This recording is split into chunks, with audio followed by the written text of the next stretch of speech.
Tonight you're going to cook something, or heat something up, or eat something someone else cooked. You won't think about it. But that habit, that ordinary, forgettable moment of applying heat to food, may be the single reason your brain is large enough to understand what you're reading right now. The real reason humans started cooking is far stranger than anyone taught you. Go back 2 million years. Your ancestor is not you. Picture something closer to an ape, shorter, smaller-brained, with a jaw built for grinding and a gut built for bulk. Studies of modern great apes show they spend up to 6 hours a day just chewing. Raw food is dense. Raw food is fibrous. Your body has to work hard to extract anything useful from it. The gut is enormous. The jaw is enormous. And the brain is small, because brains are metabolically expensive and there isn't enough energy left over to grow one. Then something changed. Anthropologist Richard Wrangham argues the transformation began roughly 1.8 million years ago, right when the fossil record shows a sudden leap in brain size and a reduction in tooth and gut size. His argument: cooking didn't just make food safer, it made food fundamentally different.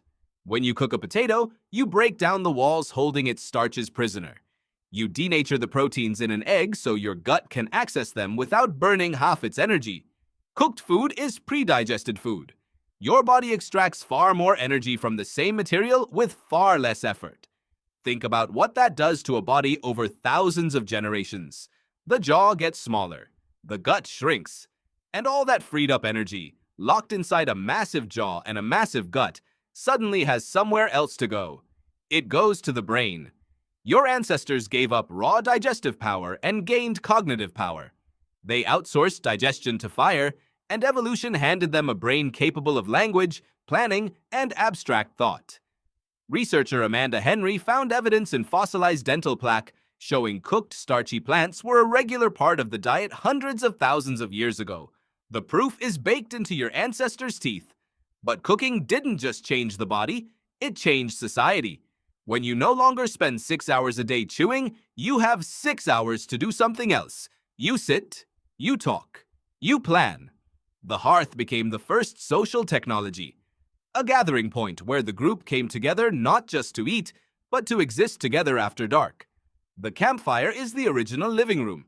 The meal is the original social contract. Cooking also requires planning. You need fire, fuel, containers, time. It is one of the earliest examples of a creature doing work now in anticipation of a future reward. That cognitive architecture, projecting yourself forward and acting on it, is part of what separates your species from nearly everything else that has ever lived.